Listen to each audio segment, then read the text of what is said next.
Get the idea behind number one? Did anyone get confused by number one? So the answer in number one is there are no critical points. So now you can look back at the work you did and see why that's true. So I mean, again, almost anything that could have happened in Math 180 can happen here, just in more directions. So in Math 180, we had situations where functions did not have any critical points. So that could certainly happen here. Yes? Is that because the second derivative, the second partials are equal to each other in the first one? No. The second partials are definitely equal to each other. But the first partial with respect to x of this is e to the negative y, and that cannot be 0. Yes? And it's not undefined either, so there's no critical numbers from that kind of situation. Let me get the lights to go correctly. Bop. Okay. Bop. Just to give you more of a chance to see this. Is that okay for number one? And I know you didn't ask about number one, but I figured I'd talk about it real quick because I'm certain that was confusing to somebody. So we do our second and our first and second partials, and then we just say, oh, these are invalid, basically, and so there's no. Well, no, it's just that when you go to find the critical point, there is none. Right. So, and what's funny to me, guys, if I said find all the relative extrema, whatever, and there are none, that's not a problem. You know, so like a few of you guys had a problem on the quiz where it said find, identifies this, or this, and I'm like, you might have none of this, and it's not a big deal. You might have no saddle points. You might have no minimum. It's okay. In this case, I don't even have any critical points. I like that I gave so much room here, by the way. And the answer here was, there are none. Okay. So to Jacob's actual question, number two. How did number two go? Did anybody try out number two? Where did you have a specific place where things went wrong? I have trouble working through these. I'm not exactly sure how to get the critical points, like the values. The number one way you try to do any of these problems is you get fx set equal to 0, fy set equal to 0. What will almost always happen is you'll take one of those, solve it for a letter, plug it into the other one. You guys with me? Mm-hmm. You've already established the equal to 0. That part is true for both. So when you take one and plug it into the other one, you are applying the they must both be 0 at the same time part. Only when that kind of falls apart do you try to do something else like the setting each one equal to each other. If I set fx equal to fy, could I get more answers than what makes them 0? Of course, I could get points that make them both 9. I'm just going to get points that make them equal to each other, correct? So if I feel like I must do that, in fact, any way I do it, just take a moment and plug each point you get and make sure it actually makes them both 0. You see me? So some of you guys, for example, on the quiz, I think some of you guys had one where there was a 0, 0, and 1, 1, or 0, 0, and -1, -1. Some of you guys had 0, -1, -1, 0, whatever. If you just take a moment and go, oh, that doesn't make that 0. Can't be a critical number. Get out of here. Right? So it's kind of like understandable why that mistake happens, because you're trying to piece back together these values. But in the process, you didn't say that this was married to this. This didn't cause this.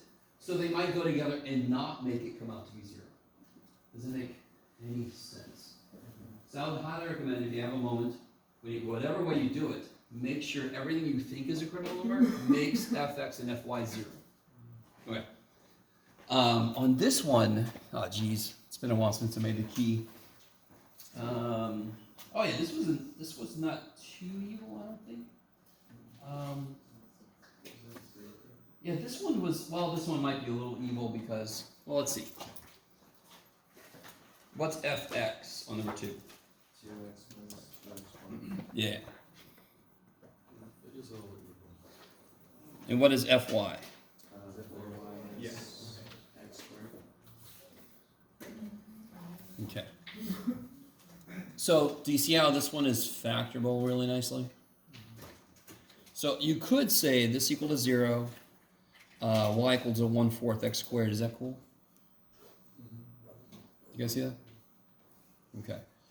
But this one, since this is really nicely, if you set this equal to 0, can't I factor it really nicely? Right? Okay. So do I necessarily need to plug this in? No. What do I get from here? X equals 0, y equals 1. Both of those make fx 0, right? Now, let me see if you guys are cool with this. Every single point that is on this parabola will do what?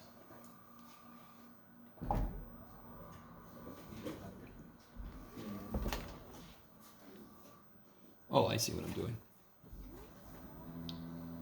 Get out of there. Poor little chair. All right. There we go. Hey, I can see you guys. Let me see. What did you say, Rory? I'm sorry. It's okay. Okay. Where did this come from? This parabola, where did it come from? Setting fy equal to 0. So every point on this parabola will make fy 0. You with me? Every point on that parabola will make fy 0 because that's where it came from. Is that cool? So when I set a function of multivariables equal to 0 and I solve, I'm actually finding the shape on which every point there will make it 0. That was a nice, that's like a beautiful punctuation mark on that. I need a Foley person. Just always ready. Sir Robin, brave Sir Robin. Okay. So what about, so if I specifically, what two things make fx 0? So the only way a critical point could possibly work here is if the x part is 0 and or the y part is 1. They don't have to both be true at once. Yes? So if I plug 0 in, every point on this parabola makes fy 0. So if I just plug in the things that make fx 0, I'll get the answers. I'll get what makes both of them 0. Yes? I don't know if you're going to talk about it, but No. if you plug in y into the fx, you get critical points 2 and -2, and which I cannot get without any other movements. Okay. So if I take this and I plug it in here. Yeah. Okay. So let's see. So if I take 2x minus 2xy equals 0, 2x minus 2x times 1/4 x squared equals 0. Yes? Okay, so then you get 2x times 1 minus 1/4 x squared equals 0? No, wait. Oh yeah, sure, I can do that. So then you get 2x times 1 minus 1/2 x and 1 plus 1/2 x equals 0. Yes? Okay, and then x is 0, x is 2, and -2. Do these... Is that cool? What's that? Because if we actually Plus- keep going with the other path, you plug in to get y equals 1, x has to be 2 or negative. Yes! Yeah. Yes, exactly. So, okay, good. So I wanted to follow your logic here. So this is, because I just kind of poo-pooed it earlier, but there's nothing wrong with plugging that in. Because that's sort of like what I just said a minute ago. That's kind of like the gold standard. You want to take one and plug it in the other one. Now, if you think you can't get that, here's an example from what we're about to do. Oh, I see. Did I bring? I did. If I let x equal 0, bless you. A lot of people are allergic to math. Calc 2 at least. Y equals 1/4. 0 squared equals 0. Made. If I set x equal to, y equal to 1, I get 1 is 1/4 x squared. 4 is x squared. X is plus or minus 2. Yes? Yeah. Okay. which is nice. It's always kind of nice. Math is just kind of laughing at us right now because it's like, you just did the same thing twice, dude. But it's nice for us to see. It doesn't matter which way you go. Both of these are beautiful because you have, I need you to understand, you have used this, which came from setting this equal to 0, inside this, which came from setting this equal to 0. So they're already both 0. You're just now saying they have to both be 0 at the same time. So whenever you do it, that's why this is the preferred method, because if you do it this way, you aren't going to make new points that don't work. Now the way I'm doing it is the other way. I said I'm going to solve this and then plug my shit into there. So you just went the other way. Do you see what I mean? You solved this and plugged it in there. I solved this and plugged it in there. Who cares? So, end story. Beautiful. Tears. Okay. Is everybody okay with that? Do you guys see that? I have this feeling that maybe in your math path you didn't get a lot of practice with systems of equations, maybe? Maybe. All right. Or maybe it's been a while. You're like, dude. So now you have, what are my critical points then? Oh, this path makes things a little weird, but yeah, so you should get, yeah, when x is 0, y is 0, so it's 0, 0. And when y is 1, x is plus or minus 2, so you got 2, 1, negative 2, 1. So those are my 3 critical points. Kick ass. Is that all right? So both methods that just happened were both the same. Bless you. We both took one thing and plugged it into the other thing. Yes? How far could you solve this one? To there. So then you can plug it in there. How far can you solve this one? To there. So then you can take those and plug it in. At the end of the day, I'm doing the same damn thing. Yes? Okay. So you should look back if you try the other way and see why you couldn't get the 2 and the negative 2. Does it make sense now? Okay. Yes? Actually, he's saying this all the way in top 3, but it just feels weird to go off of math logically instead of just following. Like it's different. Oh, well, shit.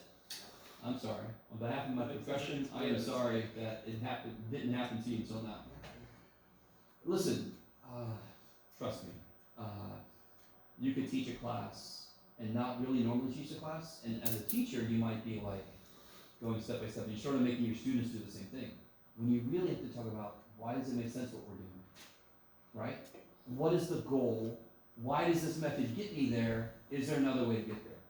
I mean, that's the more important thing. It's really weird because I hated algebra assessment because I didn't know if that's all we used there. And then I went to college and it's much more Sweet. All right, like, is that okay for that one? Now you have to check them all, yes? You have to do the D, FXX, FY, blah, blah, blah, blah, blah. It's the same thing you said. Yes. Is that gonna be on the example right now? What? That Oh, block. yes, yeah. It would be really evil if all of a sudden, like, now you want step by step. I appreciate that.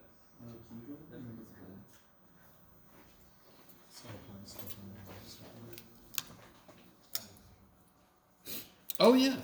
So, did you guys try out number 4? Number 4 is a really good one. You know you're going to get one like this. You know you are. Can you guys see, can somebody tell me why you might not want to integrate it the way it is?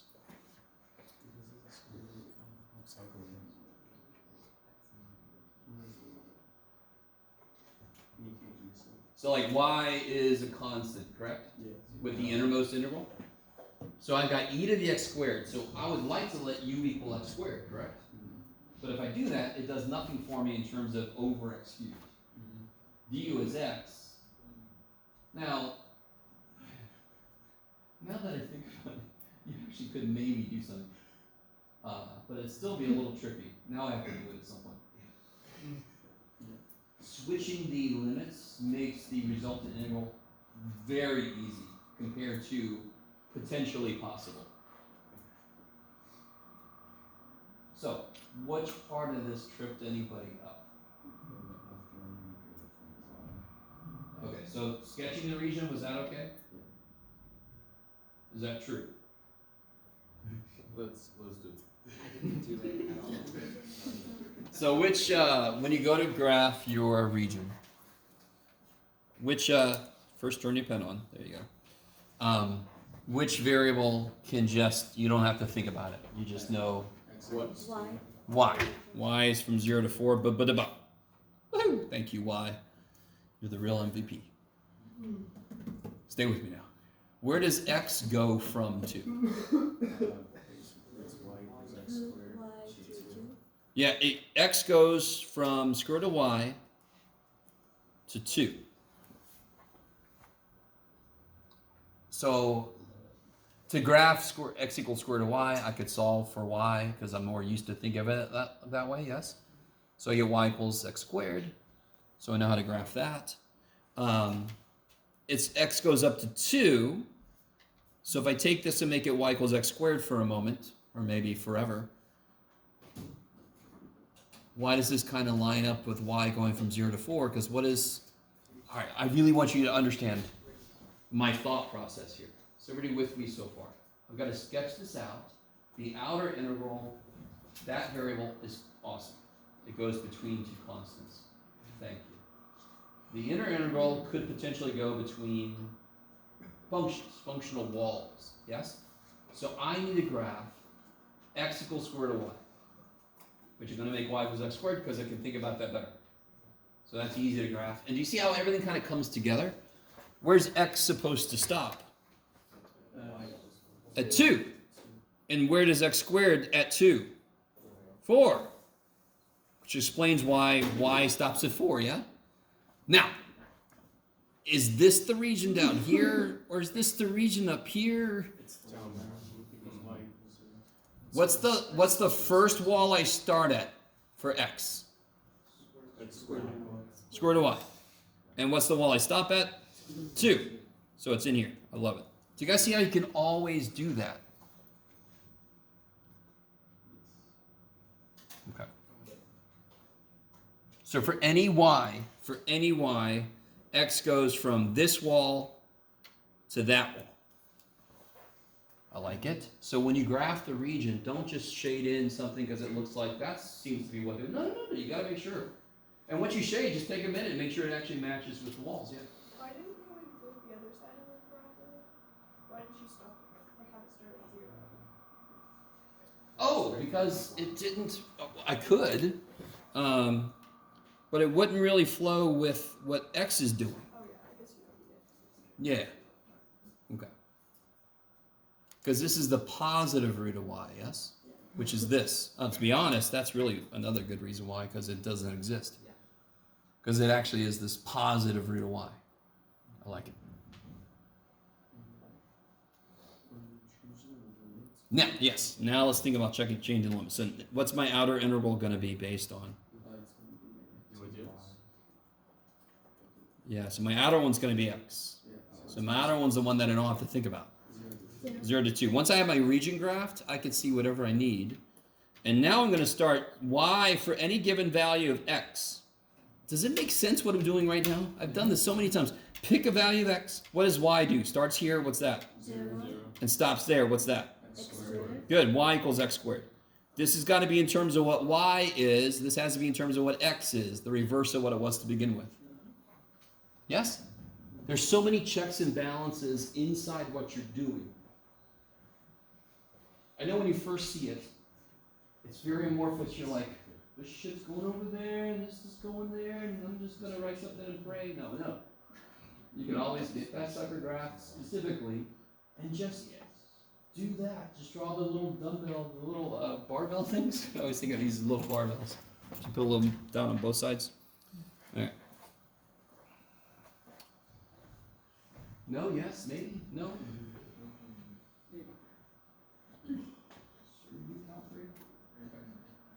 Now, believe it or not, that integral is actually really, really nice.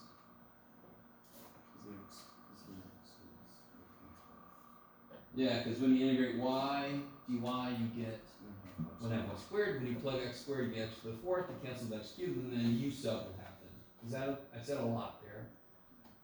But I think, isn't the inner integral easy? Because the only thing I'm worried about is y. The rest of it is constant, yes.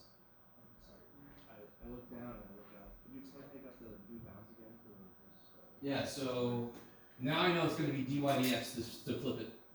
Dx is easy, it's the one that's on the outside, so it gets to just be constants. Huh?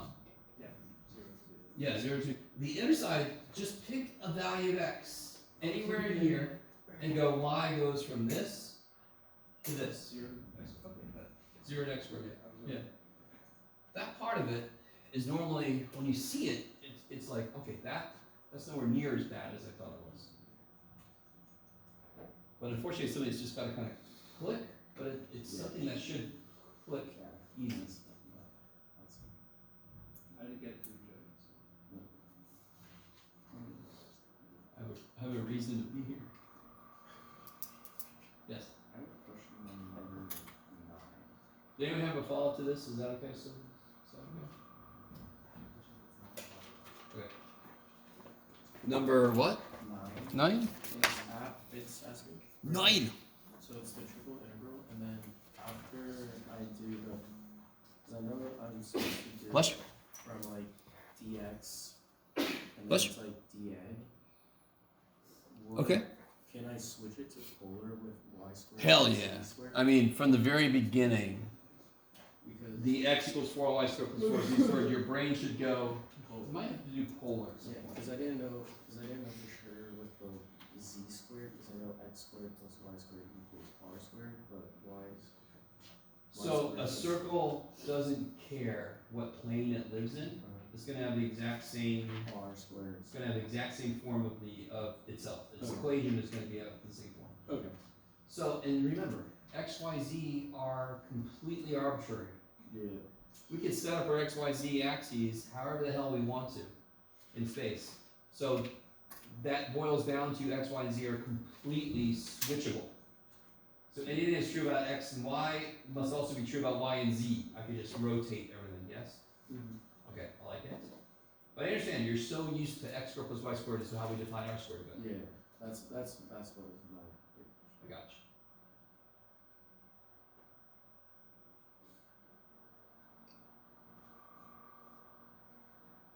Sorry.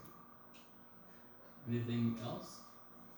By the way, number 9, I like the way Zach put it, but number 9, you have a function that you're trying to evaluate across a 3-dimensional region. Yeah, so I'm not finding a volume on number 9, correct? What would be inside of this funded volume? 1. Okay. So whatever this is, it could be a mass density. So as x gets bigger, my density gets bigger. If x stays constant, my density is the same. So some very strange thing that normally only exists in freaking physics problems, but like the massless rope and the frictionless table. It's like, where do I buy that? But on number 9, I try to get you guys to realize dv is d something dA.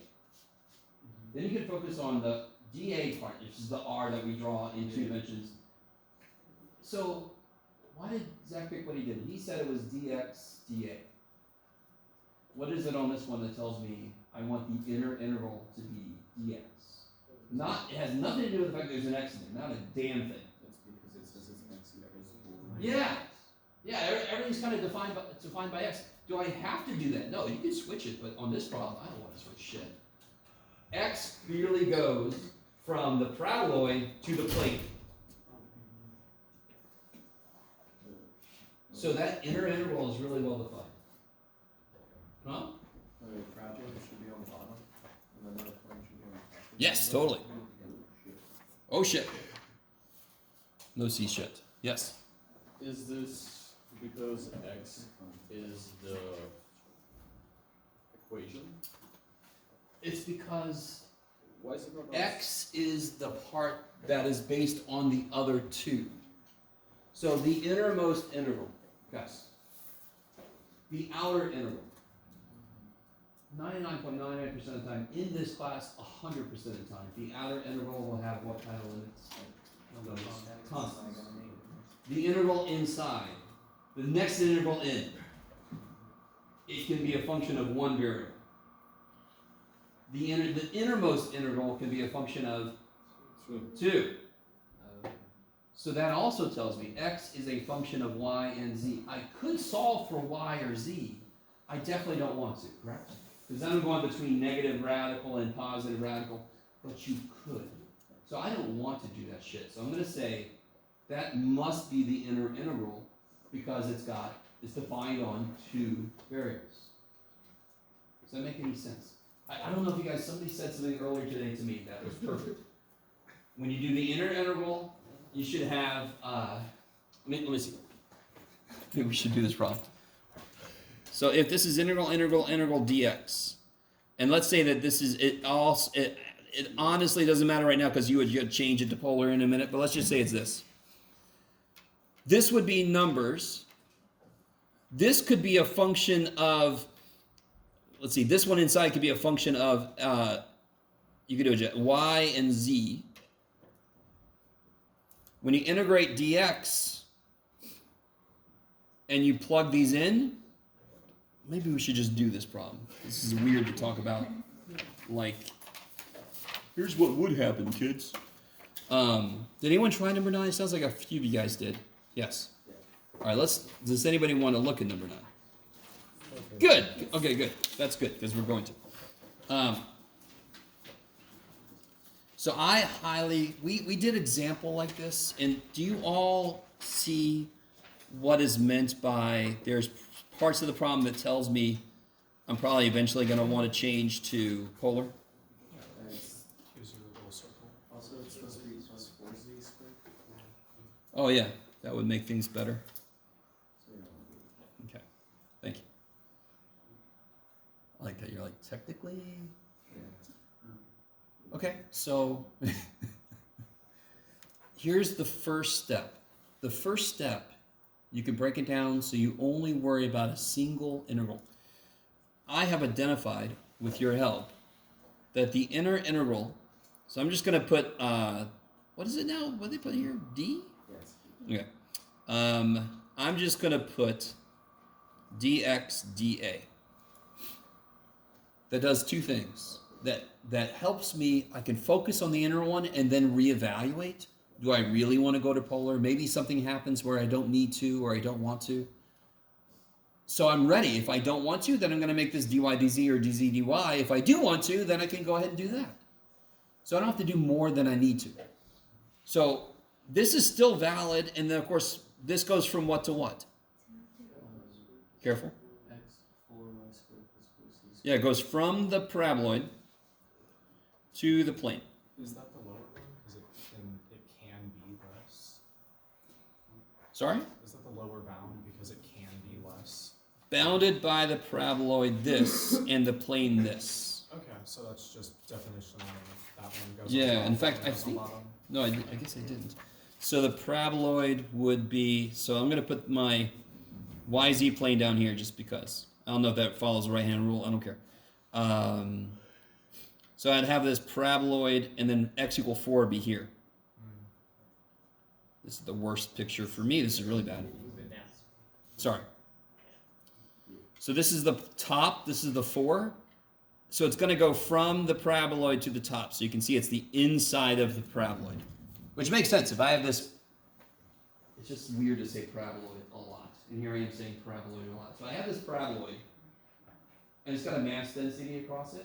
And I want to know what's the total mass of this paraboloid. So that's what we're going to do. We're going to integrate it. So that's why it kind of makes sense in this problem that it's the interior of it. How did I know that? Because it goes from the wall of the paraboloid to the top. So it's inside. If I would have said between the paraboloid 4y squared plus 4z and the xy plane, I'm sorry, the yz plane, then that would have been from 0 to this. Yeah. This is trying to be a z, by the way.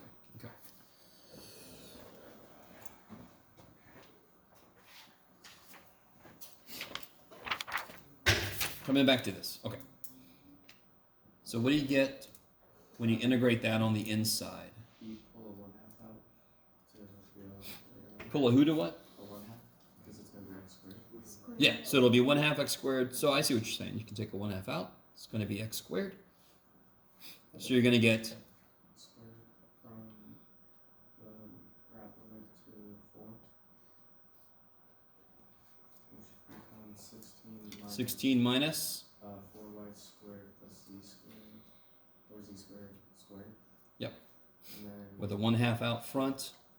yeah, All right, now wait. and then okay. change it to 4. And now you have so many things screaming at you to change this to polar because I really don't want to integrate that. I don't want to square that. I don't want to FOIL that out.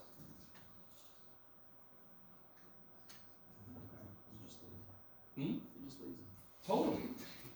Yeah. I like to say math people who are frugal with their time, otherwise known as lazy. Okay. Real quick, does everybody see where all that came from? Integrating the inside was relatively, it's just the x. What do you do? Plug a 4 in, get 16. Plug this shit in, get minus that shit squared. Yeah. Now, real quick. Can you, I don't want you to square it out, but can you pull something out? You can pull 4. No. Pull a 6. You could pull a 4 out, and you could pull a 4 out. Yes? How many of these are there? 2 of them. How much does each one get coming out? 4. So 4 times 4, I could take a 16 out. Yeah, Jeff, you just took it out. There you go. And then pull 16 out of the whole thing. And then pull 16 out of the whole thing and make an 8 in front. Yes, cool. Which I think is what I did. Who knows? Oh my god, I did a bunch of shit. We'll see. Oh, I think I did that all in one fell swoop. Yeah, okay, we'll see. Wait, why 16? Where's 16? This 16? Yeah. Alright, so real quick. If I wanted to take a 4 out of here, I would just take 4 out, yes? Yes? Yes. If this is squared, that means I'm taking a 4 from each of these. A 4 from one, because there's 2 of them now, right? Yeah. So I'm taking a 4 from this guy and a 4 from this guy. So I'm taking a 16 out. So effectively, real quick, if I had to factor this thing, I wouldn't take a 25 out. I'd take a square root of 25 out. Yes? You could do it, Jeff. There you go, buddy. So if I had this, I wouldn't take a 5 out. I would take a 5 cubed out. Yes? Is that cool? Yeah. Okay. Okay. Oh my god. Okay, sorry. I'm so tired. Alright. And then if I want to, I can change to polar. You actually don't have to. You could FOIL that out and do that. Don't know why you'd want to. If you switch to polar, things are normally so much easier because normally, not always, for the problems you look at, both r and theta will have constant limits. For these kind of problems. In general, they can do whatever the shit they want to do. So what is the region in the YZ plane? How do we figure that out? I gotta go all the way to the beginning.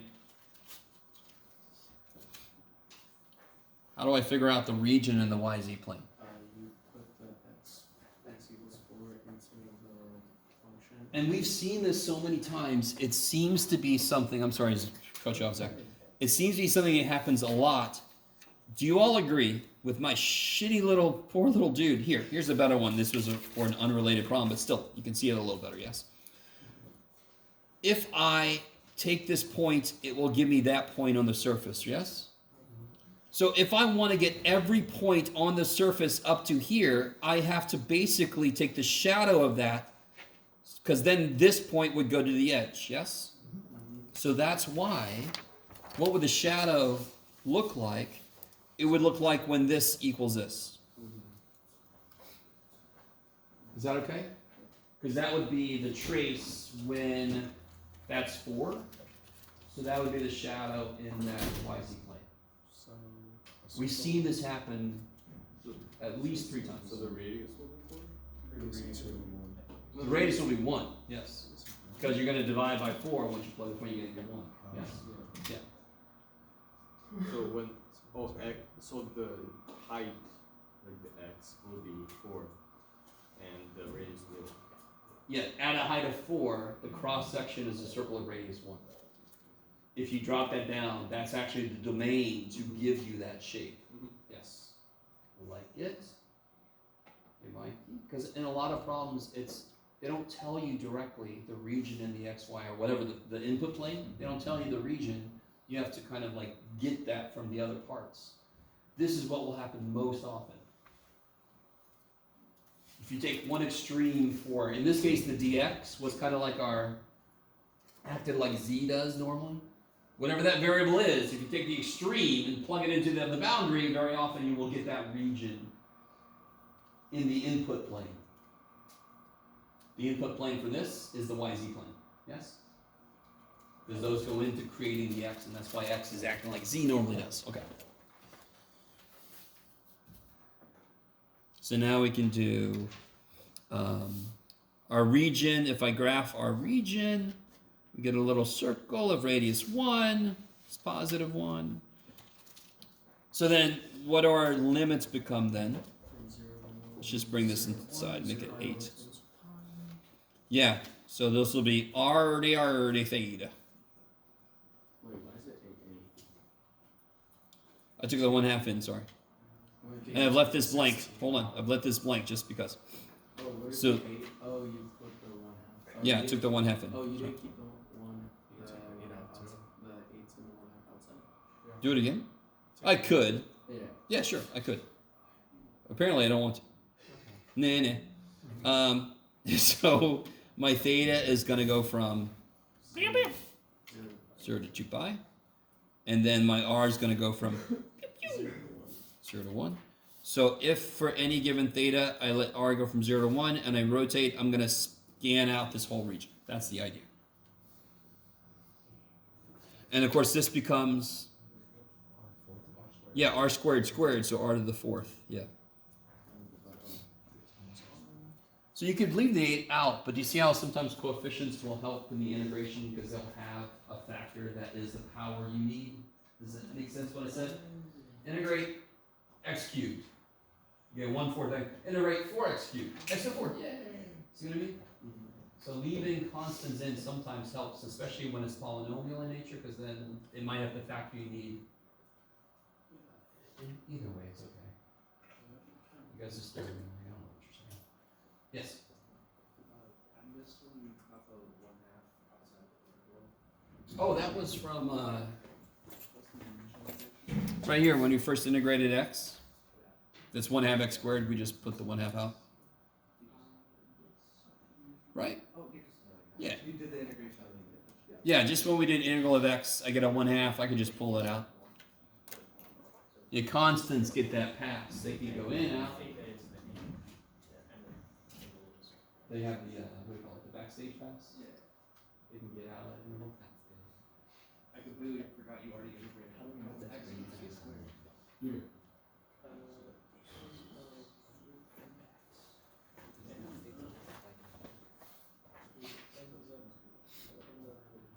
What do you guys think about number 7?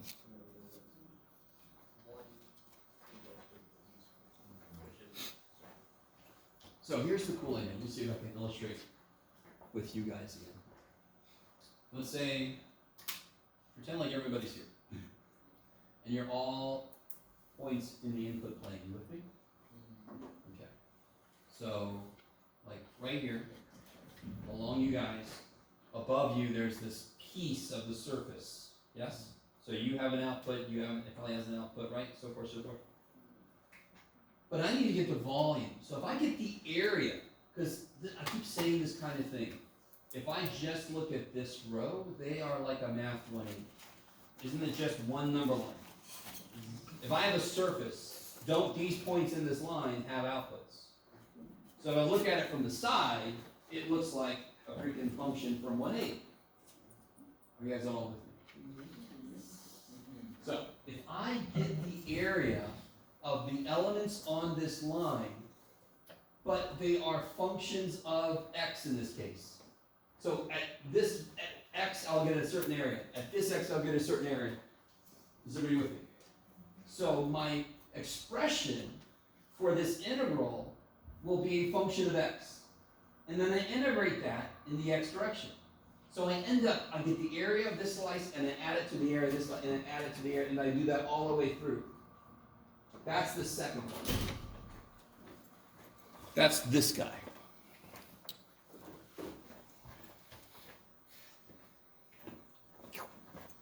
That's this guy. So this is integrating and getting, this would be a function of x, correct? When I integrate this, I'm going to get a function of x. Is that cool?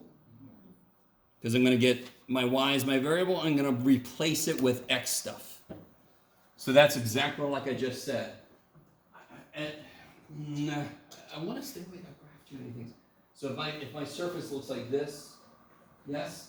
Or let's say my surface does this. So these guys are going to have a smaller area. These guys are going to have a bigger area. Yes? So if I first see what the area is, based on what x value I pick, you guys are going to have a larger value than these guys. Just because their heights didn't go up as much. So if when I do the outer integral, I'm just adding up those slices. I'm just adding up the slices I took. So that's the way I normally kind of default to thinking of. I like to think of it as scanning a region, right? I get what the area would be dependent on x, and then I integrate across all the possible x values, and that's the integral dx, that's the outside. Okay. The first one, when I look at it like this, I can't really, it's not meant to be looked at like that. This one is more the cubes. You guys remember this? You have a little region, and you have a surface, and then this is kind of like this thing, and you get a little volume. So that is more like doing the volume first, and then adding those up. The other one is getting the areas, and then adding those up. Let me stop for a minute.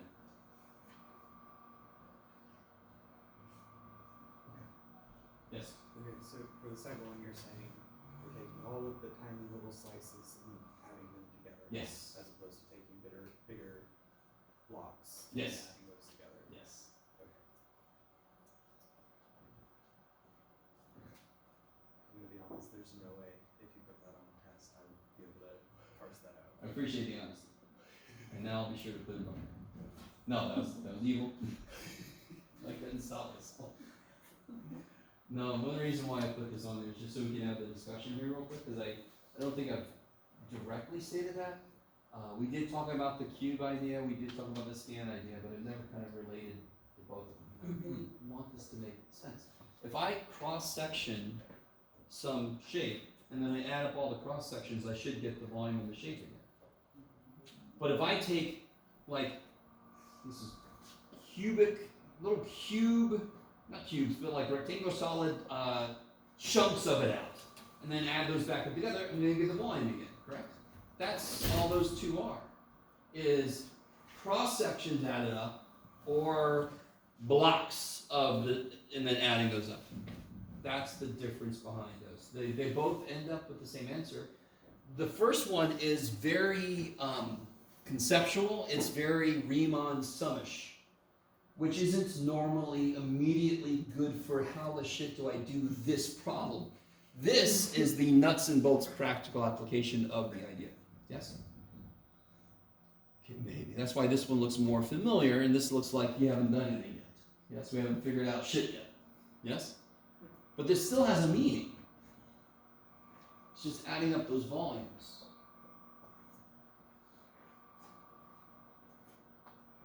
So what is the height times the area of the base for a prism? I have the area of the base of a prism and I multiply by the height. I get the volume of it. I get the volume of it. You guys with me? What is for a cylinder, what's the shape of the bottom? Circle. And that area is, and if I multiply by the height, pi r squared h, that's the volume of the cylinder. Okay. This is just height times area of the bottom. That's all that shit is. And if I add them all up, of course I get the total volume. Yes?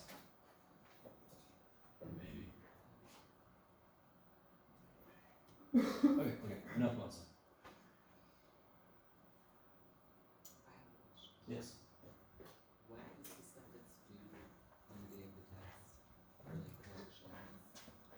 It's through 15.6. Is that what you're asking?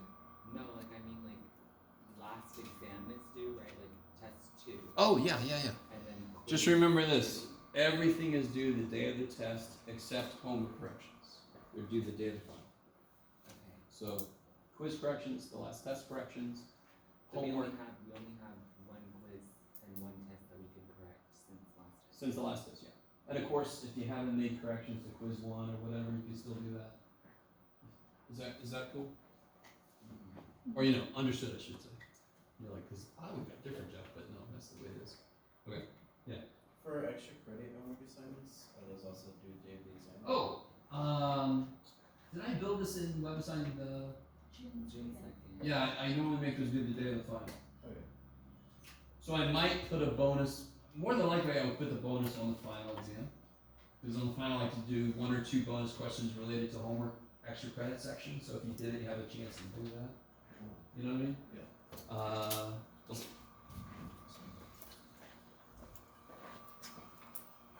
Okay.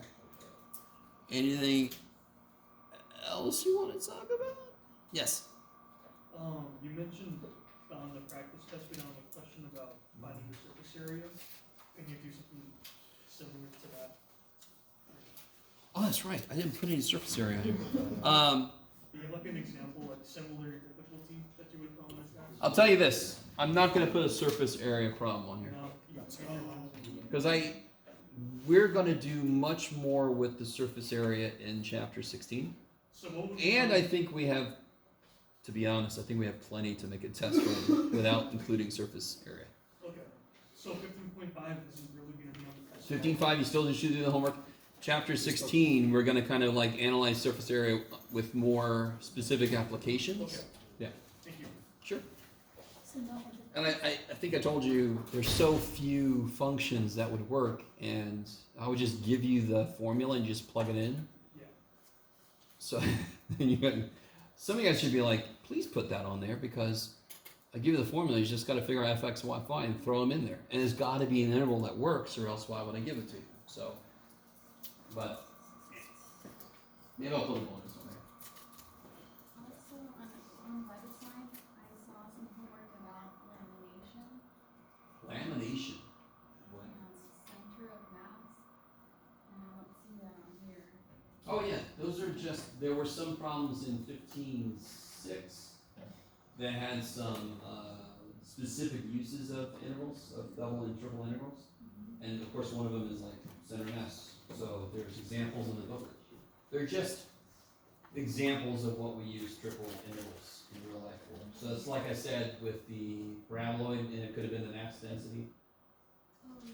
So it's just, normally what that does for you is it tells you what you're going to put inside the interval. Everything else is determined the same way we have before.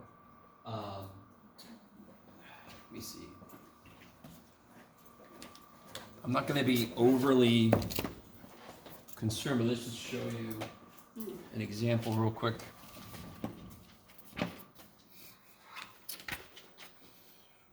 Yeah, electric charge. Ooh, look. Charge density. So the charge density is a function of the spatial coordinates.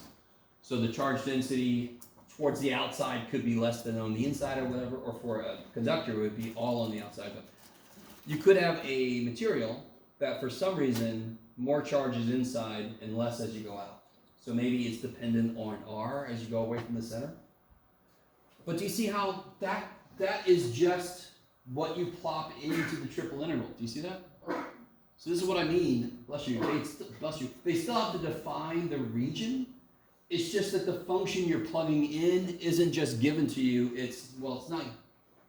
It is just given to you, but they give it to you separate, and they say now you have to plug it in. So for this example, real quick. Nah, did they give me a charge one? I like charge. No, it's gonna be a stupid density one.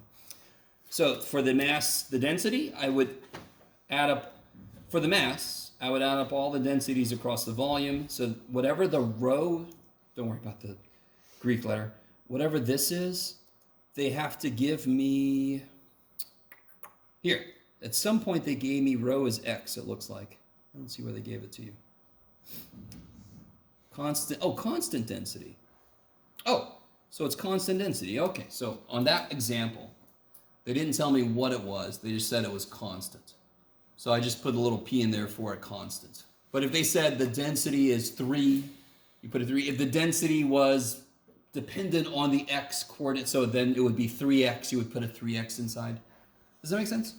So the only thing that kind of problem adds is they have to give you the function separate and you just shove it in. So if they gave you the density as a function of spatial coordinates, I would just put that formula in here. Okay. But I didn't really focus too much on that, so I'm not going to give you one like that on the actual test. I heard it.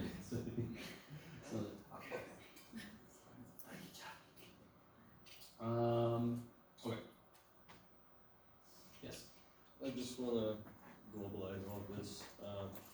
So on the test, we're gonna have problems for critical points like fx, fy, fx, fxy, and then we're gonna have the double integrals with polar integrals as the same thing. Yep. And is that kind of it?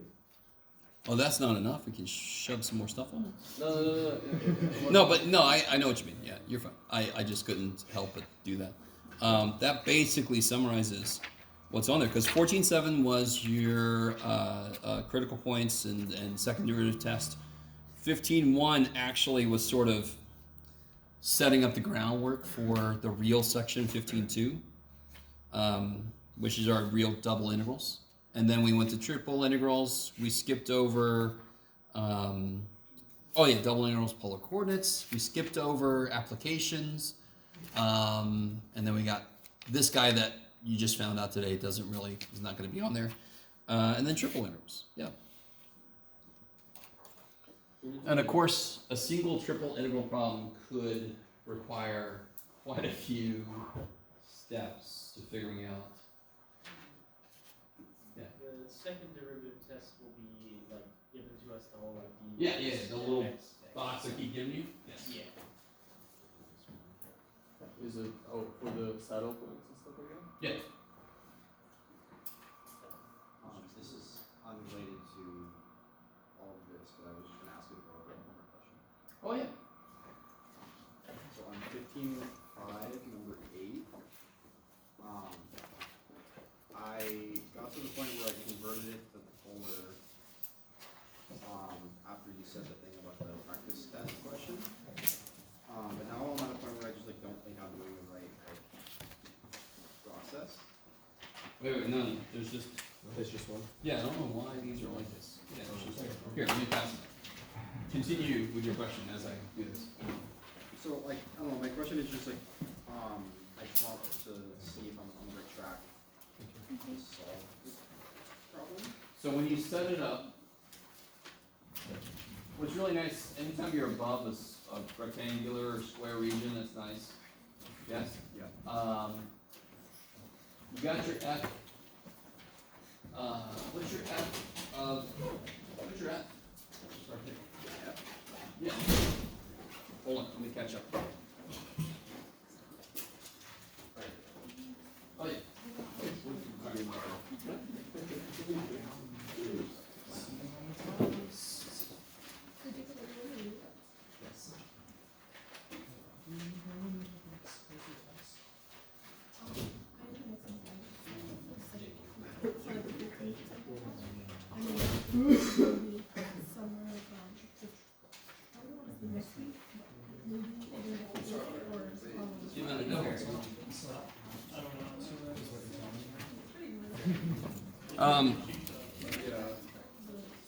Oh boy. Because this is asking for, area of the surface. So to find the area of the surface, you need your F, yes? Oh, yeah. So that's all I was referencing, yeah. Yeah, I solved for z, square root of 4 minus x squared. Yeah, and normally it would be plus or minus, but So I didn't use the negative part? Because it's above the square, right? Yeah, because this square is all in the first quadrant in your input plane, so it's going to be in the first octant. Yeah. Okay. So then, let's see. So then, yeah, your Fy is obviously going to be 0. And then your Fx would be a little bit worse, yes? Yeah. Yeah. Well, I guess I'm doing this whole problem now. Ruh-oh. I started solving it like a double integral. Oh. Anyway. Okay. Uh, Okay, that's why when I said what's your F, you're like, I don't know, man. yeah. What's your F? No, sorry, I'm like. No, you're good, you're good. A lot of stuff starts to, trust me, a lot of stuff starts to blend together. You guys are living the experience. I'm so happy. I could be hopefully for that. Yes. You want to do a 12 on 15.6?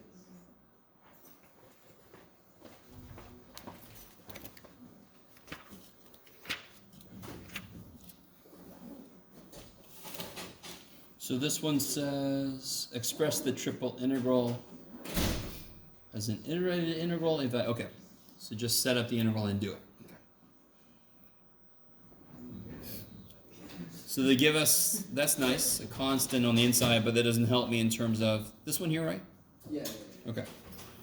So this is a plane here. This is a plane, yeah, this is not the greatest picture of this ever. Oh my God.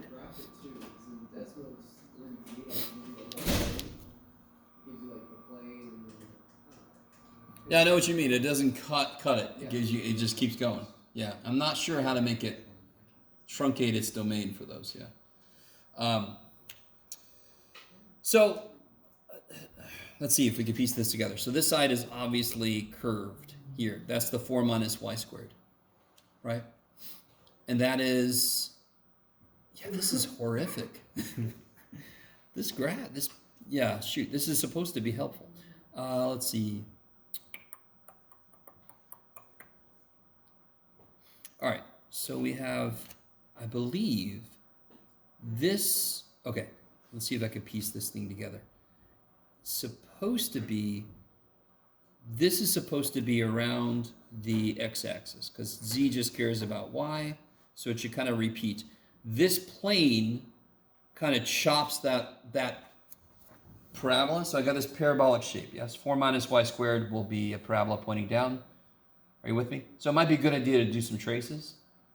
So like z equal 4 minus y squared is going to come along, and then it's going to have z equal 4 minus x chop it off. Z equals 4 plus x. Is that why it looks so weird? Let's see. I think it's two planes like this, and is the parabolic shape kind of comes over it. Yeah, I think. So you tried to do it in Desmos 3D and it didn't really help? It helped a little bit, but it was really messy.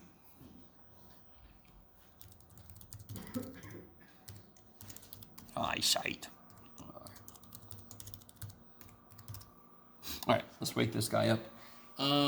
So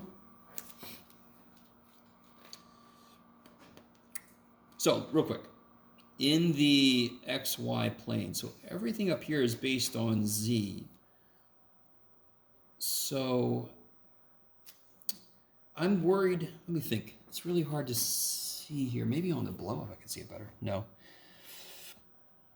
Let's see. So, I mean, this part makes complete sense, because if a plane intersects a down parabola, I should give this parabolic kind of cross-section. And it's sort of like this plane is tilted.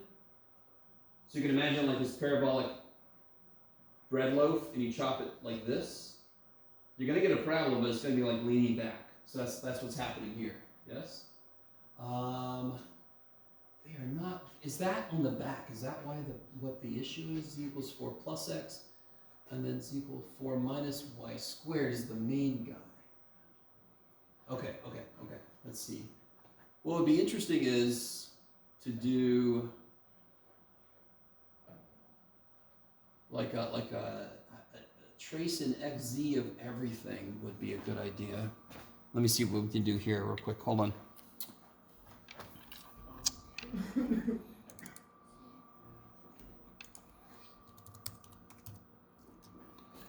Bum, bum, bum. What is it? It's z equals 4 minus y squared is our main dude. And then it's chopped off by z equal 4 minus x. No, Jeff. And z equal 4 plus x. Okay, that's, okay. Okay, so let's see. If I can orient it sort of like what they have given to us. Okay, go away, stop it. I could also, where is it? That doesn't really help. I can't remember, I guess not. That's not gonna help at all. No, go away. Okay, that's a little bit better, maybe, not really. Okay, why aren't you turning? I've asked it to do too much. Oh shit, I have crashed Desmos. All right, so I have what appears to be, and this is why I was saying the ZX, oh shit and a half. Maybe I should go away from translucent. No, I need translucent. It's not able to handle it too well. A ZX tracing would be good because that seems to be, oh, yeah, look at that. That's beautiful. Does it know what translucent means? All right, right here, stop. Thank you. Okay, so for example, from here, Z goes from 0 to this plane, yes? And actually, wait, let me think about this. Are we trying, oh, wait.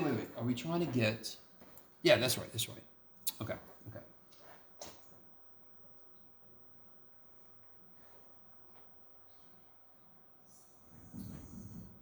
Ah, yeah, okay. So, the region in the XY plane, if you do,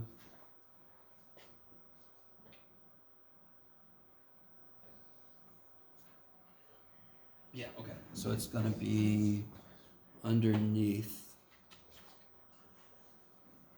yeah, okay.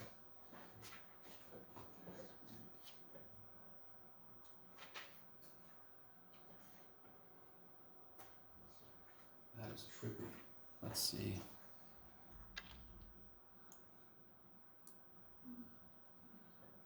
If I could just rotate this thing, please. Did I do one like this one? This feels familiar.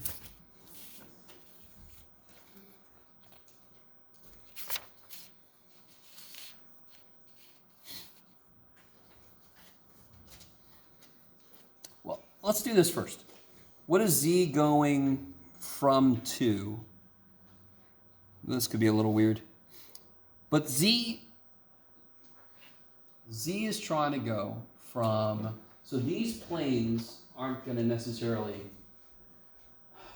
they're kind of cutting off the parts of this that I'm looking at, but Z is going from 0 to the parabola, to the parabolic piece.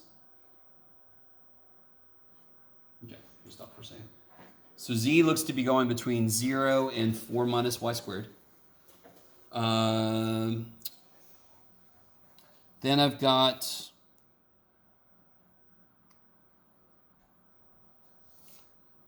oh, okay. That's why I want to do an XZ trace.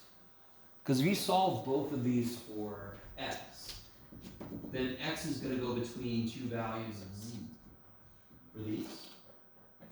Yeah, I was thinking about doing it like solving for X in those. Yes. Like my initial idea is like everything is given to us in Z's, so like how we did everything so clearly defined Z's, so that's what I would start with. Yes. So it felt so weird to like solve for this in terms of X, but when looking at that graph, I see that Z sometimes, if you go from Z equals 0 up, it either hits this one plane or then it hits the other plane, depending on where your coordinates are. This is kind of dumbfounded there. But see, if X is going from 4 minus Z to 4 plus Z, then so you're worried about needing more than one interval potentially? Is that what you're worried about?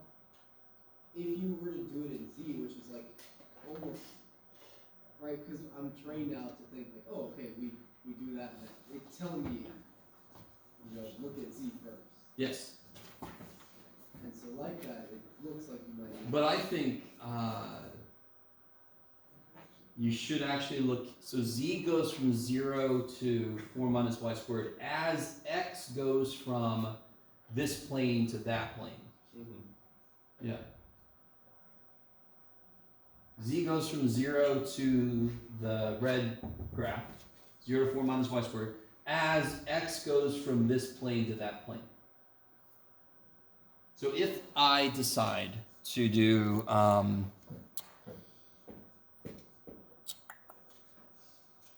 if I decide my x is the inner interval, then I could kind of look at it from the yz plane to find my dA in the yz plane. So it's almost, even if you don't know which way to do it, which variable should be by itself and which two should be in the dA, pick a way and then try to trace out what dA would be. And sometimes you won't be able to in certain situations. So it's kind of like that idea of picking away and then trying it and then noticing it's not the right way to go. But it feels to me like solving for x, having x be the inner interval, and then your yz plane is where you can focus on your region. So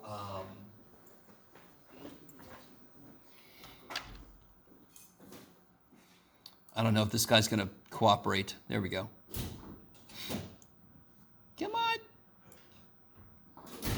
So there's the YZ plane, sort of. I think it's the best I could do with it.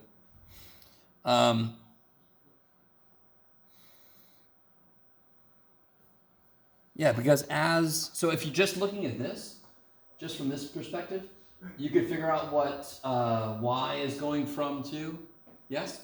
And then z would be going from 0 to this parabola, 4 minus y squared. But that's what I'm thinking will work the best from just kind of thinking about it on the fly. But I don't know if that jibes with anything you were trying to do. This one's difficult because the picture is just it's got a lot going on. And it's not immediately obvious which variable should be the inner one. And whenever you hit that kind of situation, you pick one and see if it leads to anything useful. Doing traces is a really smart idea because the minute you look at the YZ plane, it's very clear what those two are doing with each other. So then maybe that leads you to go, oh, x is the inner interval. And I know it's going between those two planes. That's what x is involved in, yes? I don't know if that helps out, but that one was difficult because the picture is very muddled with a lot going on. Yeah, there's a lot of geometry to kind of come deeply complex. Yes. But how you're laying it out is solve for x with the planes. Do that in my inner integral with bounds being z. Do the z. And it kind of leads to My y. the outer one being the y. Yeah. Because then z can just go from 0 to whatever it was, I can remember. 4 minus y squared, whatever it was? Yeah. So, I mean, if you draw some traces, that kind of helps you determine what could be a good candidate for dA. Especially when each of those traces are candidates for dA. But then what does that mean about the variable you left out? I don't know at the end. So the x is kind of really well bounded, and the z and the y bound each other. So that's why it kind of makes sense to have the YZ plane be where my input goes. Or comes from. Yes, my input plane. I'm still shaking. I don't blame you. I don't blame you. But the minute you do this, even though it's got all kinds of stuff going on, it's really kind of nice as far as a region. And then when you rotate it, your x is just going between those two planes. Yes?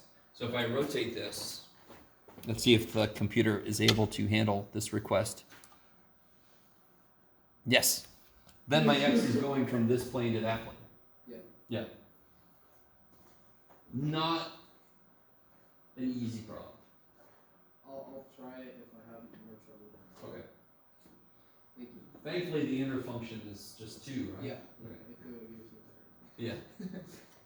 It's like how much can we load up on these kids? Anything else that we can? Yeah, I feel comfortable, well, I feel a little bit more comfortable when I'm given a double integral with a surface and a region. But like on the practice test, number 5 and 10, I don't even know how to set up my, like which one's the surface I'm looking at. Or how to set it up. Oh, so okay. So what do you guys think when you read through a problem like this? What gives you a clue as to, so again, what I try to give you is ways to break the problem up into parts because there's a lot that I have to decide. So if I make my first level decision, where is my input, my dA? Which plane does that live in? Then my inner integral will be determined and it now gives me more of a structure to work under. But, so, does that make sense by itself? That's making dv become dxdA or dydA or dzdA, yes? Okay. So what is it about this problem that tells you, what should the inner integral be?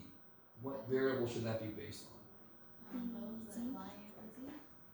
Well, the inner integral, not the inner 2, but the innermost integral.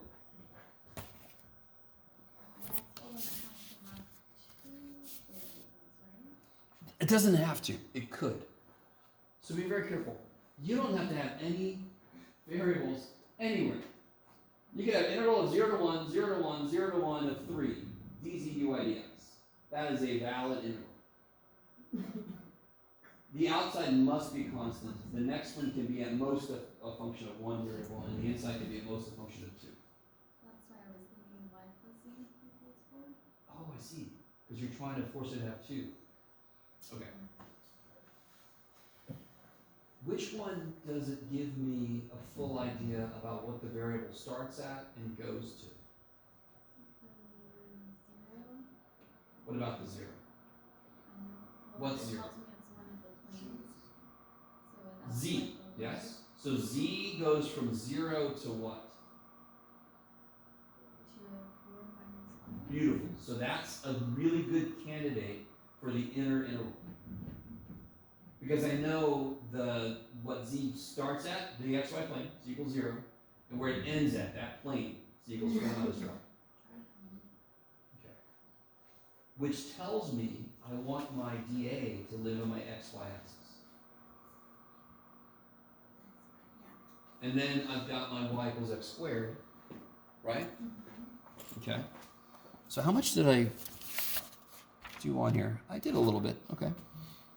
So the real trick with this one is how do you have these things play together? So for example, I know my xy plane, y equals x squared,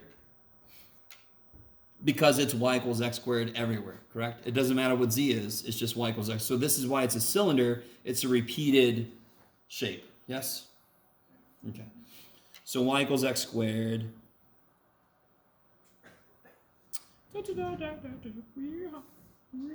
Okay, that's plenty. But that's kind of still open, correct? But think about the planes, z equals 0 is the xy axis, xy plane. And this one, z equals 4 minus y, what is the smallest z could be? In this problem, what's the smallest z could be? 0. So what's the biggest y could be? 4. So do you see, I love this problem, and of course I do, because I'm a weird math person. I need you to see what I'm saying. Y equals x squared, does that close it off? Does it actually make a region in the xy plane? No, it looks like it goes forever, right? Y equals x squared goes up forever. But I can use the fact that this, you can even look at it like this. In the xy plane, what does this look like? In the xy plane, what is z? 0. So in the xy plane, this is y equals 4. So that is where the plane, y plus equals 4, chops through the xy axis. XY plane. You guys with me? So I have a cylinder. It's a repeated travel, going up and down forever. And then I have this plane that comes in and chops through the xy axis, xy plane, right at y equals 4. Right? So y plus equals 4 is this slanted plane that comes through the xy plane at y equals 4. So that helps me figure out, okay, there's my closed region in my input plane. Because you figured out, z is clearly identified as going between two things, in this case, two planes, yes? So that's a really good candidate to be the integral variable. Okay.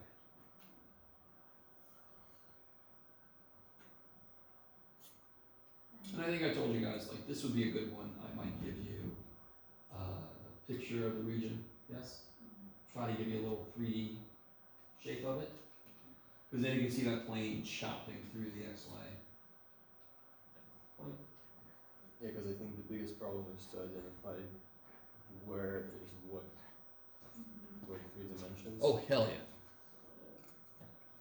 yeah. When in doubt, do all the traces. Yes? What does that mean? Trace in the XY plane. How do you get the trace in the XY plane?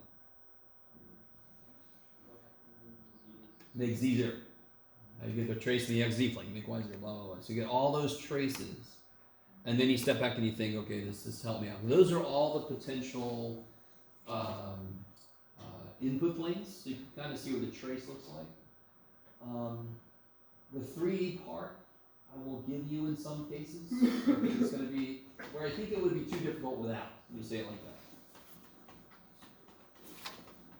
So is this a double integral or a triple integral? Could be both. It could be either. Yeah. Once you identify z is would be the main thing, then you can just figure out it's just the difference between, right? If you put a 1 inside and you integrate, you're going to get the difference between the limits. So, or you could just take it's 4 minus y minus 0. Yeah? And that would be the inside of the double integral. Yeah. So every single integral you've ever done in your life could be put into a double integral. Every double integral could be put into a triple integral. Yeah.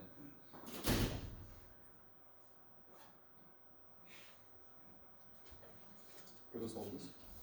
Huh? Can we solve this? Okay. I did already. Wow. So we decided the inside would be. Is that cool though? You guys understand the inside is just going to be 4 minus y minus 0, so just 4 minus y.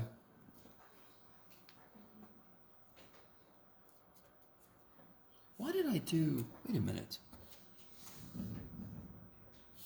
So on the answer key, I kind of did both. Wait, what? Yeah. Wait a minute. So this should be a 1 here. Yeah. So this is wrong here. I think I was torn between doing it either straight or doing it with the triple integral, and I did both. All right, so let's do it, because that's not correct. So all I did there was I did the triple integral, and I did it already. I did the triple integral, I did the inner integral twice, which is not useful. So in my region, in my xy plane, x is going from -2 to 2, as y is going from that to that. Yes? Yeah, so y goes from x squared to 4, and x goes from -2 to 2.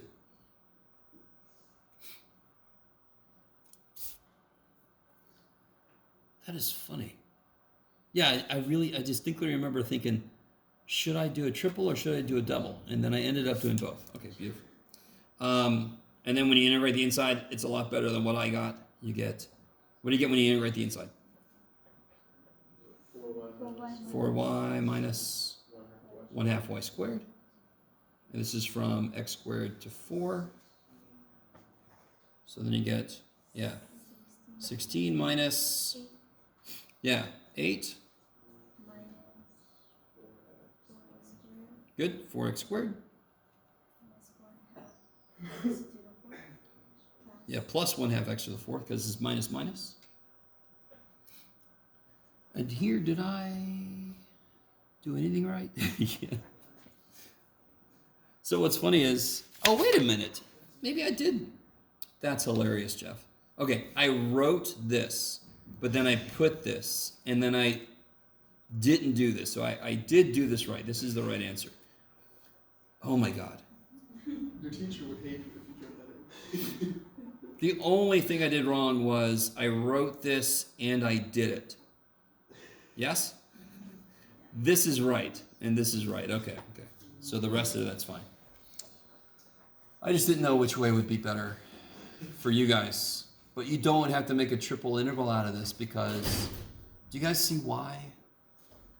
If I did a triple integral, the inside should be 1.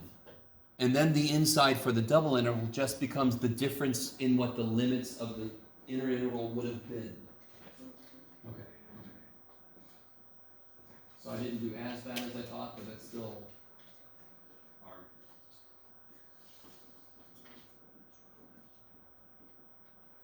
So you should end up with that answer.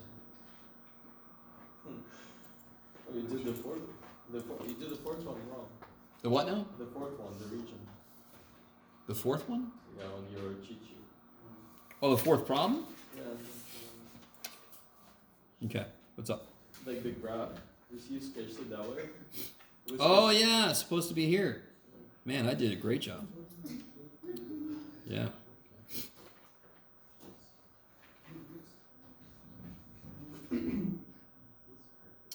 Why did I do that backwards?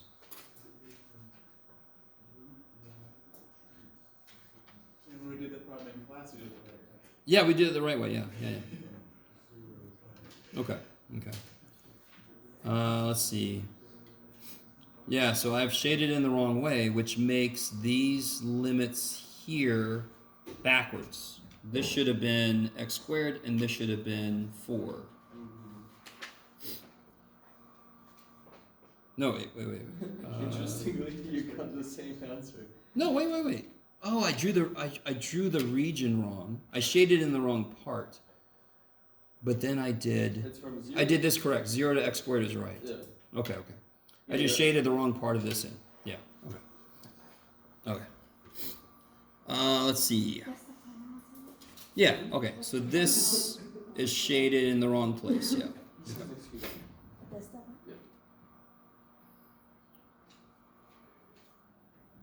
That's interesting. I know You keep having your initial setup be really funky, and then you do the problem the right way. No, yeah, I think, well, because I did this on another sheet of paper, and then I put it on here, and I don't know why my region, obviously my region was right, because I got these right, but then when I put it down here, I decided to shade that way. No idea. Okay. So this is right, the work here. The region, the wrong part is shaded. This part should be shaded. Okay. Not sure why I did that. I don't know.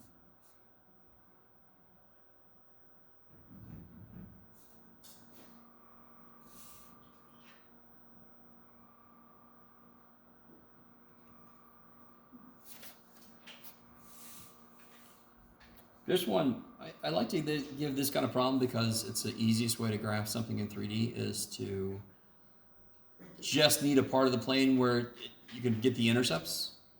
So ever since you've been in algebra, you know how to find the intercepts. You make, if you want the x-intercept, make y0, and the y-intercept, make this. So if you have more than one letter, you just make all the other letters 0 to find that intercept, right?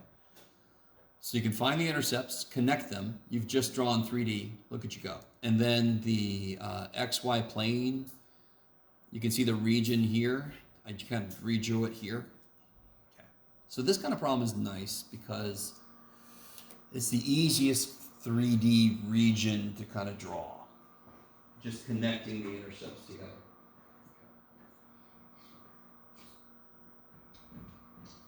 So it comes out to be, yeah, it comes out to be like a little pyramid. Triangular based pyramid. Triangle bounded by the y-axis, x-axis, and then that kind of line in the xy plane. Do it again. The pyramid ends up being this kind of weird lopsided thing, because it's Yeah. because it's bounded by the y-axis, x-axis, and then that line. If we're going from the xy plane up, it is that triangle from x-axis, y-axis, that line across, and then it goes up. Yes. So all you need to have a pyramid is to have every vertex go to a single point. It's officially a tetrahedron. I think of tetrahedron as being the perfect one. Oh yeah, that would be a regular tetrahedron. Yeah. Yeah. But yes, it would be. That's pure. This is geometry. Okay. It's interesting what I do when I'm tired. So come to the test. By the way, did I tell you guys that I'm not gonna be here Wednesday? Yes? Okay, good. So Mehdi, the same dude that was here last time when I had to leave halfway through, he's gonna be here the whole time. I'll be helping interview. Of course, it only makes sense. I don't know, with these mistakes, maybe I should go teach in English for a while. Might be time, Judge. Me teach kids good.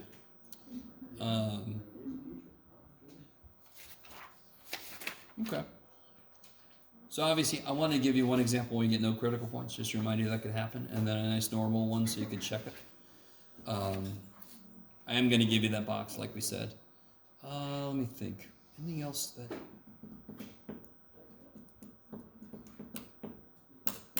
I mean, number 10, a really important thing to remember is we kind of did this together. The first step was to set these equal to each other, just to see where these guys met, and that actually becomes the region in the XY plane that would give outputs for both of those. Okay, so if you find out where those meet, that kind of becomes this, in this case, this perfectly circular region. That's the input region in the plane.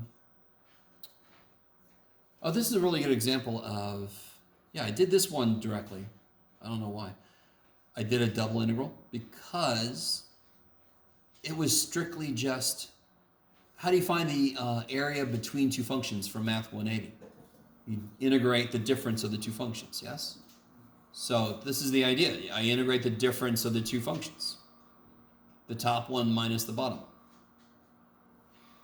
I could have made a triple integral. Look, I think I considered it for a moment. I think we did that when we did it in class. We'd have made it a triple integral? Pretty sure, yeah. That's what I have written on my paper. Gotcha.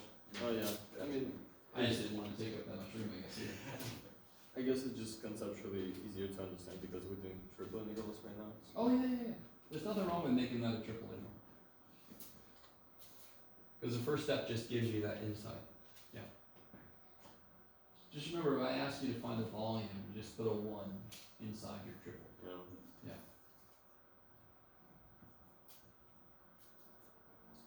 Could you please do question 6? Even I saw the answer, but I'm still confused. So so here's where I found the intercepts, and I just plotted them, and then I could see the XY plane, kind of like this line would go from 4 on the x-axis to 2 on the y-axis, so then I can get its equation. Is that cool? Oh, I see. And I could actually get the equation just by making z 0, because that would smoosh that into the xy plane. So then you get 3x plus 6y is 12, which is x plus 2y equals 4. So either you've got the intercepts, then you can calculate the line, or set z equal to 0 to plop it into the xy plane. Yes? Okay. So that is going to be my dA. And then I chose semi-arbitrarily, I think, to just let y do its thing and let x go between the specific walls, yes? So y goes from 0 to 2 as x goes from 0 to this wall. And this guy, solve for z so you know what to put in here. So out front, it didn't really get in here. This is 1/4, yes? That just didn't copy well. That 1/4 there, it's just because I didn't want to. If you solve for z, don't you have to divide by 4? I didn't feel like it. So I just put the 1/4 in the outside. Yes? Is that okay? Just didn't copy. How does he understand the bounds? Or so you plugged in the plane inside the triple integral? Double integral. Double. Yeah, Oh, because but, it's you factored out the z. Okay. it's just from the xy plane to the surface, so it's exactly like a 180 problem, just in 2 dimensions, 2-dimensional input.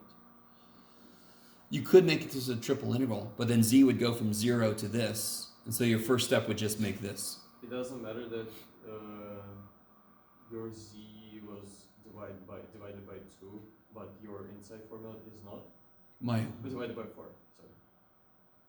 No, z is this over 4. Yeah. So then I just pull it over 4 out. Oh. Yeah.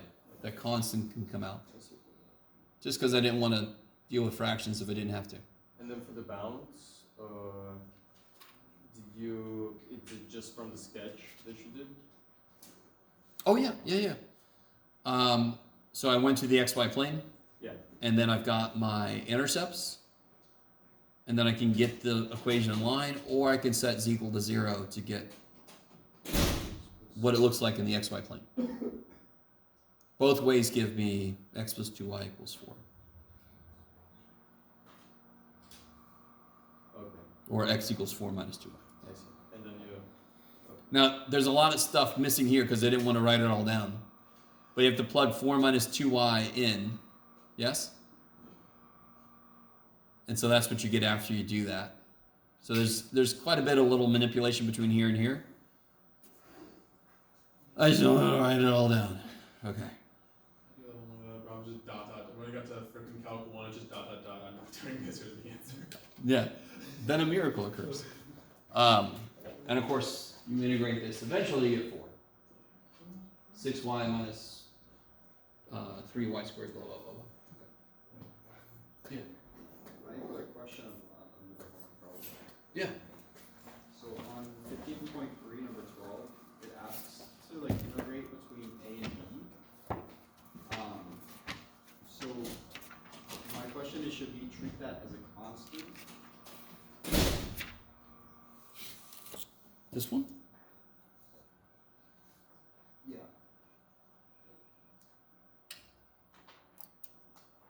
All right, so where R is the region that lies between the circles. Oh, okay.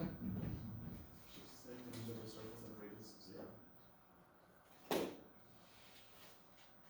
I think I put something like 0 to 2 pi and then the radius from A to B, but I'm not sure if that's Yeah, totally. remotely correct. So it's got to be between this, and this would be R equals A, yes?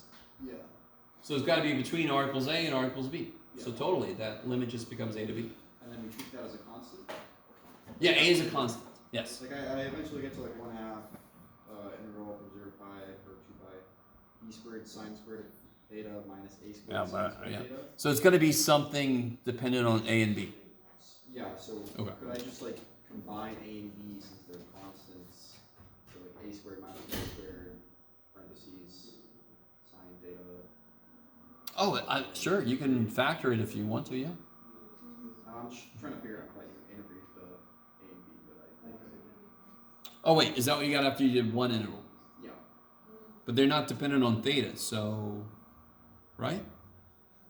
No, they're not. That's after I integrated r, and now I'm trying to integrate theta. And what's inside? B squared sine squared of theta. Do it again, sorry. So b squared sine squared of theta Oh. minus a squared sine squared of theta. Oh, yeah. So you can make this b squared minus a squared integral sine squared. Yeah. Oh, I need to pull out. Where'd it go? There it is. Yeah, bing, bing, like that. That was not at all what I'm thinking of, Yeah, you factor the sine squared out. yeah. And then b squared minus c squared is a number, you could put it out front. Yeah. And then the integral sine squared should take you back to your 280 days. We have to know your power reduction formula, yes? The 1/2, blah, blah, blah, yeah, okay.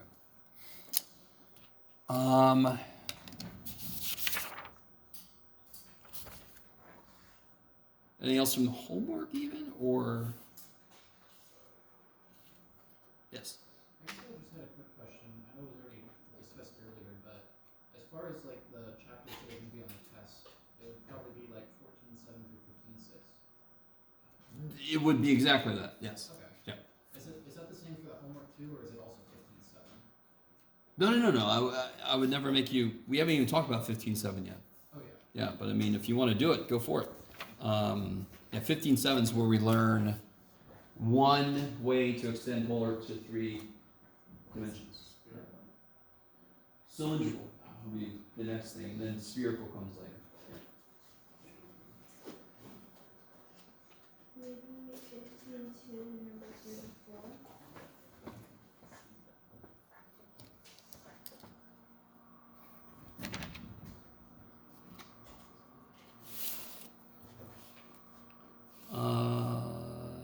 Here we go. Okay.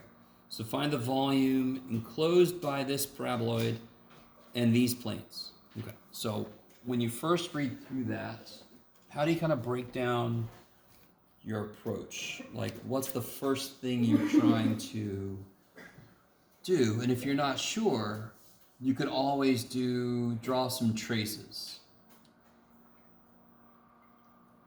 So we know, for example, one bound, what does z go from to? 0 to x squared plus y squared plus 1. What does that seem to indicate? Where should that be in the order? Should it be the outer, the middle, or the inner interval? Yeah, because it's based on both x and y. Do you see what I mean? That would be my first guess. Very rare instances I might have to solve for x or y, but then I can focus. Okay, so it's potentially true that that first decision I make is wrong, but I should run into a problem relatively quickly after making that. So I've decided my inner interval is going to be dz, right? It's going to go from 0 to that, which means my input plane. Where do my inputs come from? What plane? XY plane. So in my XY plane, I can then set up the region given the other restrictions. So it's restricted. What's the plane x equals 0? What's another name for the plane x equals 0? What's another name for the line x equals 0? Y-axis. So what's another name for the plane x equals 0? YZ plane. If you make x 0, you get points in the YZ plane. Yes? Because you can only move in the y and z direction then, if x is set to 0. Okay. So let's reword this. Enclosed by that paraboloid in the YZ, XZ, and XY planes, and x plus y equals 2. Oh, we're going. Yeah. Take it. That's the first octave. That is the first octave, yes. So they are chopping okay, I says, here's my x, y, z. This is the xz plane, the yz plane, and the xy plane. That paraboloid and x plus y equals 2, that's the first octant, which, wait, let me stop for a minute. So the very first step that you can normally tease out pretty well is what seems to be my inner interval, which variable. In this case, it's z, because it's the only one that's based on 2 variables. 2 variables I don't want to pull apart. Like, I don't want to solve that for x. Okay, because then plus or minus and all weirdness. In my xy plane, because that's my input plane. They do give me x plus y equals 2, and because of all the chop, xy plane, xz plane, yz plane, I must be in the first quadrant in my xy plane. Okay, let me stop for a minute. Even if none of that makes sense. X plus y equals 2 is in the xy plane. You can graph that. Z has got 2 variables in it. That's almost got to be the inner interval. Yes? Then you can focus on graphing your x plus y equals 2, figuring out as x does this, what does y do? Yes?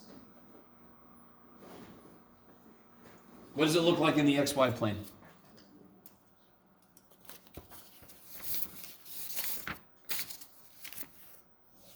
Oh, the line. Yes. The line.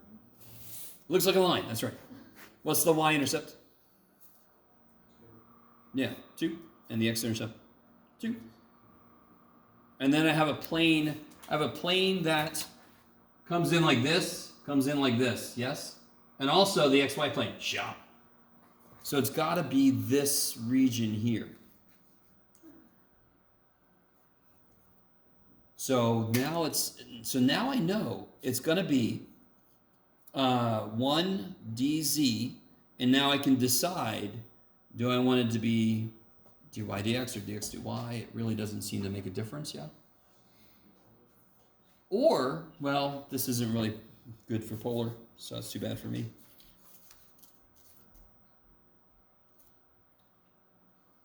So what is that line? Okay, good. So y equals 2 minus x. Kick ass. So then you're letting x go from, so you're going to do dy dx. Because now you got y as a function of x. It should be the middle due then. Z is a function of both. It should be the inner one. They don't all boil down that nice, but some of them do.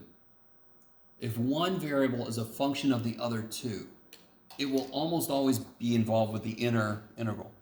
Because that's the only one that can have functions of both variables as limits. So if you end up having stuff like you have like, oh, z equals 0 and z equals some function, your first integral will very likely be z. Yeah, the inner one, yeah. Yeah, the very inner one.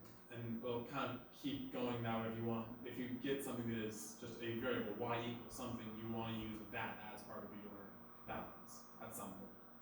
Probably. I'm not sure about that second part. Fair.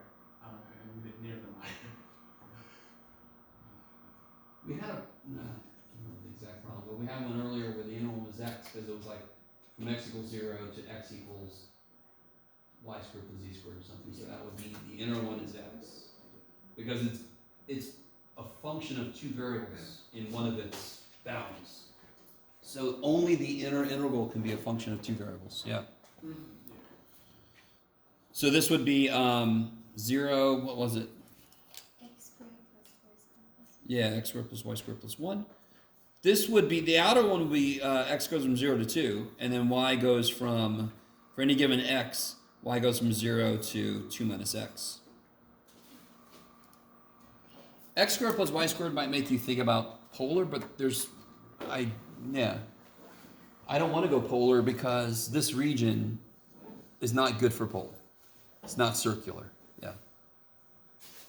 So, yeah. Don't think polar just because you see x squared plus y squared. My issue is just finding the balance. Once you determine what makes sense for your TA, the last two here, then you can totally focus on the two-dimensional part of that, right? And the inner one will be between, this is not satisfying, but whatever that is. In this case, it was 0 up to x or whatever. You can almost always figure out what the inner variable is going to be. And then the outer one is based on, doesn't matter which one comes first. Yeah. Jules? I have a question that doesn't go for the test, but do you know what the teacher R spot is No. for math? That must be a new hire. Someone been teaching differentials next semester, and he doesn't have a great math professor, so I was wondering if he's decent or not. I've never heard horse. No idea. Alright, might have just hired him. I don't know. That's exciting. You did annoy me when you were teaching linear next semester. I'm just sitting there like, oh, you made me. Well, I don't know if he's a teacher. I kind of wanted to, but it just didn't work. So, because this is I haven't taught linear in 16 years. So, you know, it's kind of, it would have been nice to do it again next semester because then it would have, Yeah. I could have like incorporated stuff, my poor guinea pig first class year. But for any teacher, if it's been a while, it's not like as on my fingertips as I wish it was. Yeah. That's what we're doing it in a year. So like we can take diff and then. Yeah, I want to teach differential equations, linear algebra, not too far from now, but I don't know. I want to take you again, but it's like, I'm just gonna keep going on math. So, I'm with you. Anything else, guys? Yes, go for it. Do we have time? I'll take one more, yeah. 15-3, number 9.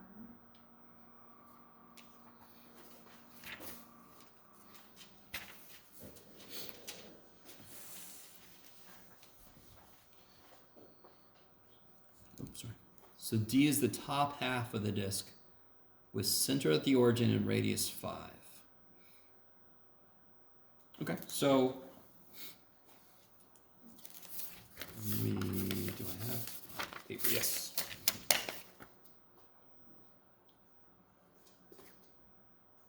Yeah, so you have a top half of the disk. I'm trying to figure out why they said disk specifically. That's interesting. I don't think I'm missing anything there. No. Yeah. So what is the equation? So that's basically just a circle, correct? Let me see if I can get this to show up. There we go.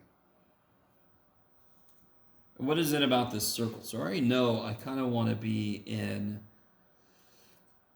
Polar might be a good way to go, because to get the top half of a disk, what's the equation in rectangular coordinates? So what's the equation of a circle with radius 5? X squared plus y squared equals 25. So if I just want the top part of the disk, I would subtract and take a square root, and I would take the positive square root because that's the top half. The y outputs are positive, yes? Okay. But do you see how this just kind of screams for polar? Because if you look at this region in terms of polar coordinates, what does r go from to? 0 to 5. And what does theta go from to? 0 to pi. Much nicer, right? So my limits will be a lot nicer. Now my argument, the inside of the integral, let me just write this down. I'm going to have to replace that. So let's see how horrific this looks. Because I really would like to do polar because this region is just screaming for polar. You with me? If it turns out, let's see what this leads to. What does the inside become then if I use polar coordinates? You remember that x and y are in polar.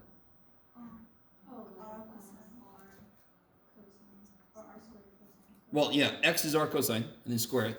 And then y is? So that's x, that's y, and then what's dA? R theta. I'm sorry. I just get a kick out of doing that. And then my limits are really, really nice. But we're going to have to see if the limits being really, really nice is worth the inside being like this. Right? Let me think. Maybe, all right, let's see what happens here. I get r to the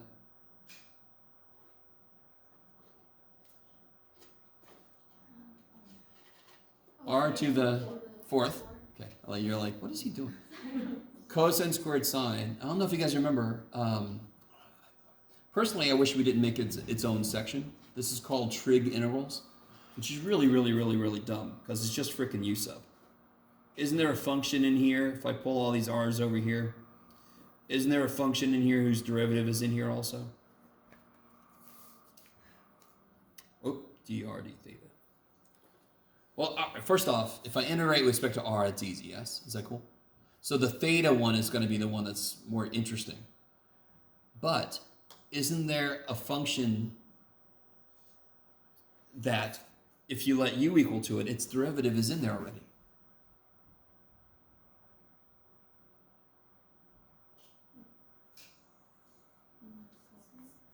Yeah, if I let u equal cosine, du is negative sign, but I can make a negative show up. That's no problem. Do you see that? So in Calc 2, they made it its own section, which is really dumb. It's just u sub, right? It's just a kind of like a specific instance of u sub. So the r integral is easy. Do you guys all agree with me? It's just r to the fourth. Who cares? The theta integral is a little more complicated, but it's just a u sub. U equals cosine, du is negative sign. Not too horrible, maybe? No? Yeah, I tried. I think it probably was just something that I did wrong there. So this will be 1/5 r to the fifth. So it'll be 5 to the fifth divided by 5 is 5 to the fourth is 625. Is that true? I don't know. And then if I let u equal cosine theta, du is negative sine theta. So I need a negative. This will be u squared. This will be du.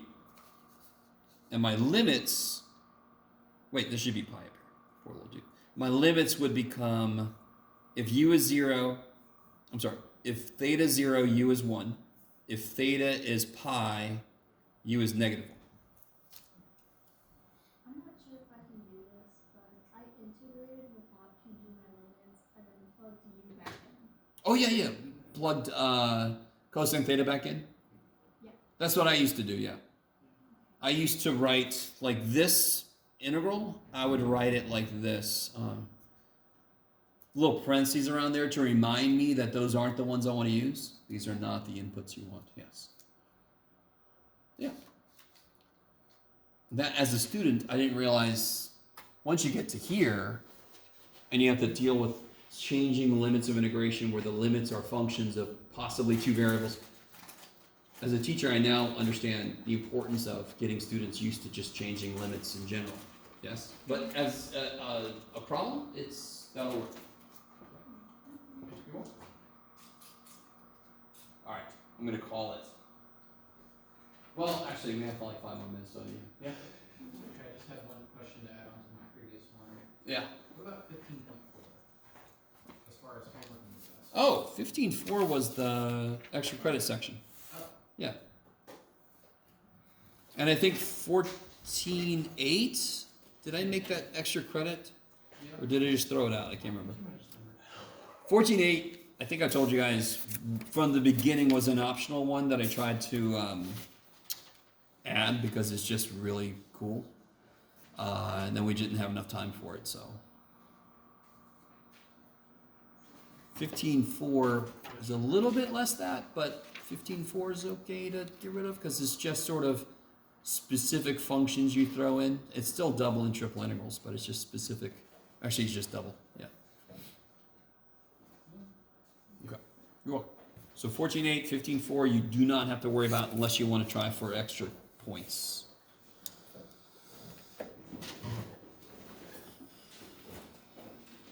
Okay. So I will see you again, unless you come to my office hours, on Monday, and I'll have the tests graded.